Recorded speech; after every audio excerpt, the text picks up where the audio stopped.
Olá, está começando agora mais um programa com a Câmara na Cidade. Hoje vamos falar de mobilidade urbana e do papel da bicicleta para construir uma cidade mais sustentável. Quem vai falar com a gente sobre este assunto é o vereador Marcelo Esgarbosa, do PT. Ele já foi ciclista profissional e há mais de 10 anos luta pela valorização da bicicleta como meio de transporte na capital.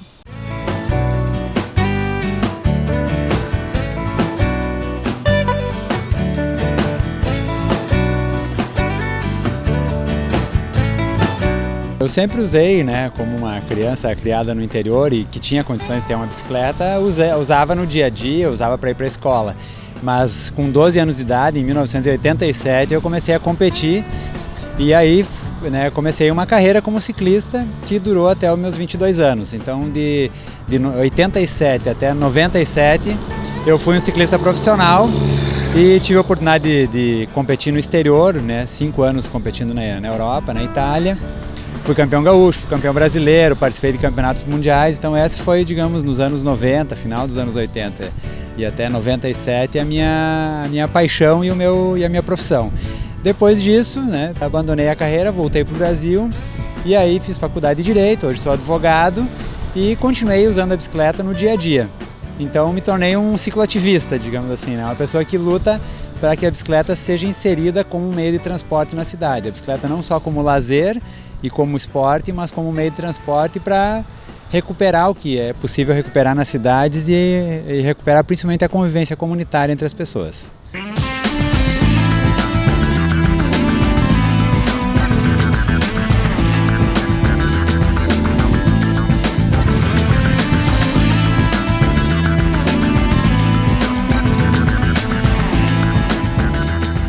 Porto Alegre, há 2 anos atrás, começou a cultura da bicicleta começou a fazer mais parte na vida da cidade.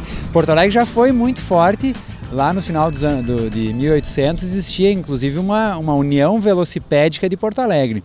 Na Redenção existia um velódromo, então o ciclismo era muito praticado, a competição como ciclistas existia essa união velocipédica, eram muitos ciclistas e infelizmente depois, nos últimos anos diminuiu muito essa tradição em relação ao uso da bicicleta como competição. Tomara que a bicicleta agora se torne um instrumento de trabalho no dia a dia e de transporte no dia a dia. Por que, vereador, que a bicicleta pode ajudar a cidade a se tornar mais sustentável? Ela é mais sustentável tanto do ponto de vista ambiental, ou seja, um carro a menos, ou seja, você está ocupando menos espaço e poluindo menos. É uma lógica totalmente contrária do carro. O carro é 1.000 quilos para transportar 80, a bicicleta são 15 quilos para transportar 80. Então digamos assim, é uma inversão da eficácia, o automóvel, da eficiência. E a bicicleta ela tem um outro poder nas mãos, que é essa questão que eu falei antes da aproximação comunitária. As pessoas que usam bicicleta no dia a dia, elas têm uma relação melhor com as outras pessoas e com a própria cidade. Eu, na vinda para cá, por exemplo, encontrei uma pedra no chão, uma pedra que deve ter caído em algum caminhão, um tijolo enorme. Minha consciência falou mais alto, eu parei e tive que juntar a pedra e colocá-la para fora da pista. Então, se eu tivesse passado dentro de carro, provavelmente não teria visto a pedra, não teria tido tempo para parar. Então, é só para dar um exemplo, assim como você estabelece uma relação de cuidado com a cidade a partir do momento que você vive mais ela, e a bicicleta te proporciona isso.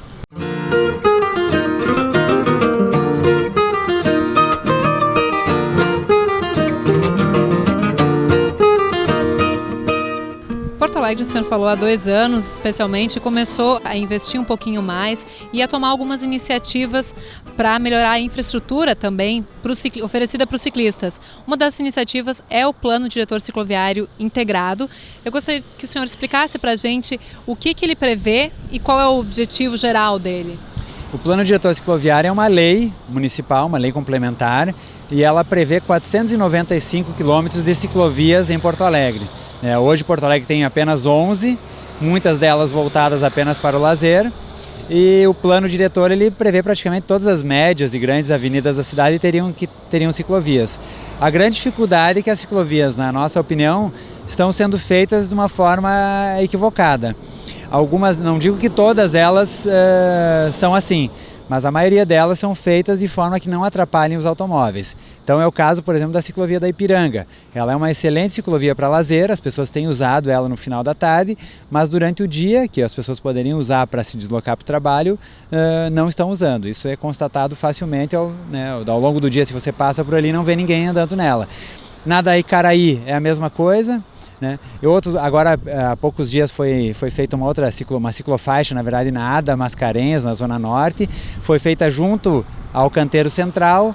Também é um problema porque não permite que as pessoas acessem o meio da quadra.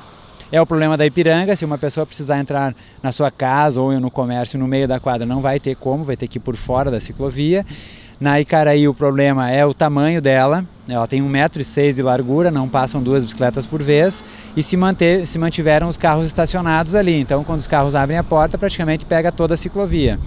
Uma ciclovia recente que foi inaugurada foi na 7 de setembro, que também é um problema, infelizmente, porque ali a calçada é muito estreita e os pedestres acabam caminhando na ciclovia. Não é culpa do pedestre, é que não tem espaço suficiente para o pedestre caminhar, então ele logicamente caminha na ciclovia. É o mesmo caso aqui da Restinga. Aqui na Restinga, o principal problema apontado pelo vereador Esgarbosa é o fato de a ciclovia ter sido construída em cima da calçada. Por isso, as bicicletas acabam disputando espaço com os pedestres. Restinga é o emblema disso, né, dessa cultura de fazer ciclovias onde não atrapalhem os automóveis.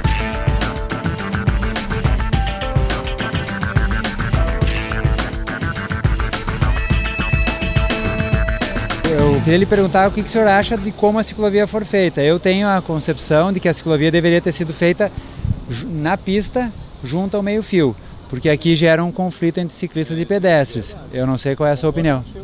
Eu acho que deveria ser, como o senhor falou aí, separadamente, porque aqui é verdade. E é perigoso mesmo. Eu acho perigoso, porque a gente vem vindo, as crianças atravessam, mas e aí o que a gente vai fazer? O que se pode fazer? Eu tenho feito essa crítica, né, à prefeitura, porque ela tem feito ciclovias em lugares que conflitam com os pedestres, né? Então a minha crítica é justamente essa, né, que a ciclovia tem que ser feita no espaço do carro, tirando o espaço do automóvel, né? Vai ficar um pouco menor a pista? Vai, mas vai incentivar que mais gente deixe o carro em casa e comece a usar a bicicleta. Como é que tem sido para você? Você encontra realmente muitos pedestres sobre a faixa dos ciclistas? Sim, encontro bastante pedestre. Fica até difícil, né, de andar de bicicleta, assim, justamente por causa disso, né? Daí tem que vir devagarzinho, aquela coisa toda, para não... Tem bastante fluxo de gente, né? É passagem de gente com bicicleta, passagem de gente caminhando, né? Aquela coisa toda. Criança, principalmente, né? Daí fica difícil. Eles fizeram em cima da calçada e os carros não respeitam em frente ao comércio. Porque diz que antes dela existir, já existia o comércio e eles vão continuar estacionando. Esse é o grande problema. E se a gente reclamar, eles ainda desumam o desaforo. Seu Pedro, como é que fica a situação dos pedestres, na sua opinião? É outro problema. O pedestre se acha com direito porque a ciclovia foi feita em cima da calçada. Então é esse o problema que existe ainda. Esse é o grande problema. Ela é boa, mas foi mal localizada. Ela foi mal feita. Então nós concordamos, seu Pedro, porque eu também acho que o pedestre ele tem prioridade sobre tudo. Ele está em cima da calçada. Ele se acha com direito que é construído em cima da calçada e quer o quê? Que nós andemos na rua.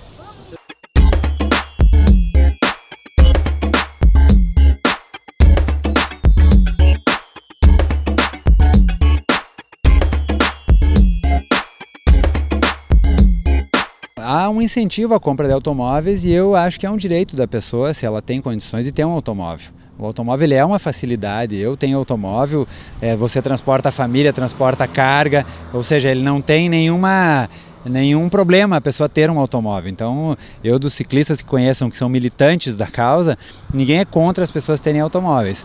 O fato é que há um uso irracional do automóvel. E muitas pessoas usam o automóvel quando poderiam usar o ônibus, o transporte coletivo, porque é mais barato usar o automóvel. Em muitos lugares que você precisa pegar muitos ônibus, com o automóvel você faz isso de forma muito mais barata. Então, na verdade, para você desestimular que as pessoas usem o automóvel, você tem que ter um transporte coletivo de maior qualidade. E, em alguns casos, políticas de restrição ao uso do automóvel. É o que fizeram em alguns países. Londres há um pedágio, por exemplo, para você entrar no centro da cidade de automóvel. Estacionamentos no centro da cidade, como se quer fazer aqui em Porto Alegre, como se fez, né? O Largo Glênio Pérez, depois das 18 horas, virou um estacionamento. Né? As grandes obras viárias da Copa, basicamente, são grandes obras para incentivar o uso do automóvel. Então, são políticas, ao nosso ver, equivocadas. Elas estão na contramão da história, porque as pessoas estão comprando automóvel, isso não é um problema, né? Os carros usados que serão vendidos nos próximos anos vão, por uma lei de mercado, vão baratear muito o custo do carro usado, então mais pessoas terão automóvel e a gente não tem que criminalizar a pessoa que tenha vontade e possibilidade de comprar o automóvel, né? O fato é que usar o automóvel no dia a dia, sempre, todos os dias, ocupar um espaço público, né, enorme para deixar o seu automóvel, não é uma coisa que condiz com um espaço limitado da cidade hoje.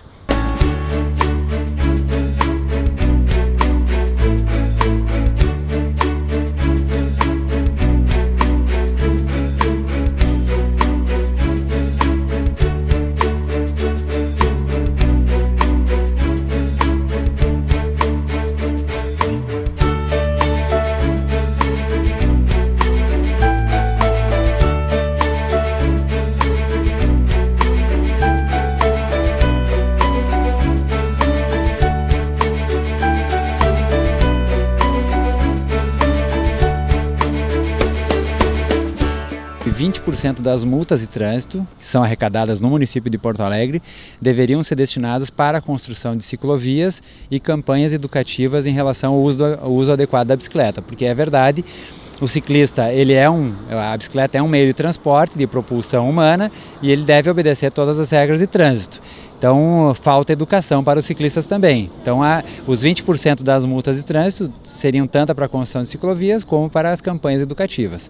Bom, o município resolveu questionar isso, mesmo tendo aprovado essa lei, resolveu questionar esse dispositivo da lei, e isso está sob júdice ainda, está sendo julgado no Tribunal de Justiça se é constitucional ou não reservar 20% das multas de trânsito.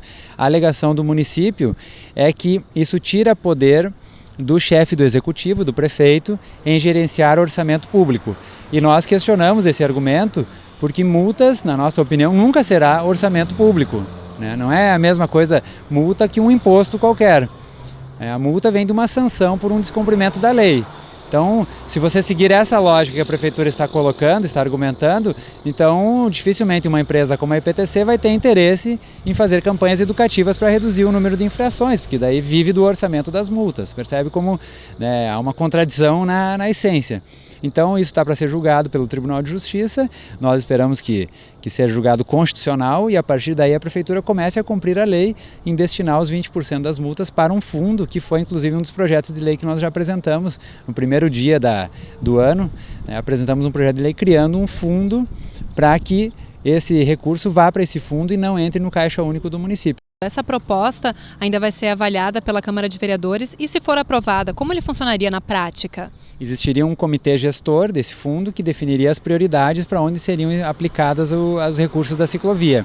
Então esse comitê gestor teria a participação da sociedade civil, de entidades e do município.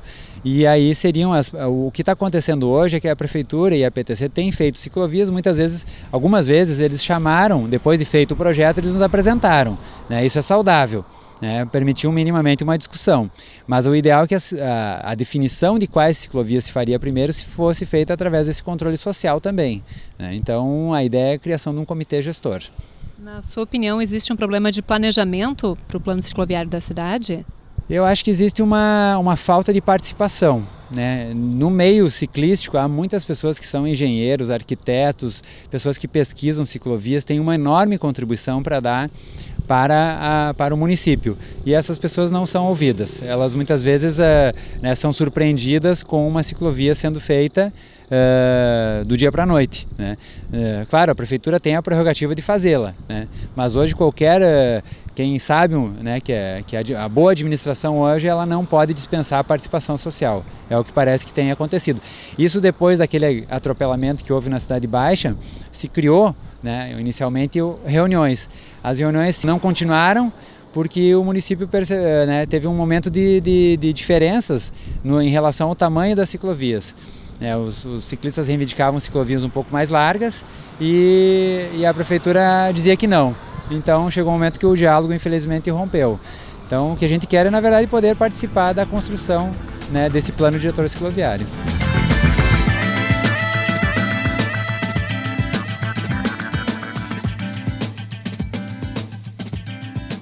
E o Fórum das Bicicletas, que foi realizado no ano passado, o que deixou de aprendizado para todos os cicloativistas que participaram? O senhor poderia fazer um balanço para a gente? Bom, então, quando fechou um ano do atropelamento esse da Cidade Baixa, ao invés de chorar, né, foi feito um grande evento e um encontro mundial de ciclistas. Foi o primeiro Fórum Mundial da Bicicleta, que repete de novo em 2013. Então, é um fórum em que as pessoas puderam se encontrar e trocar experiências em diversas áreas. Foi muito interessante, assim,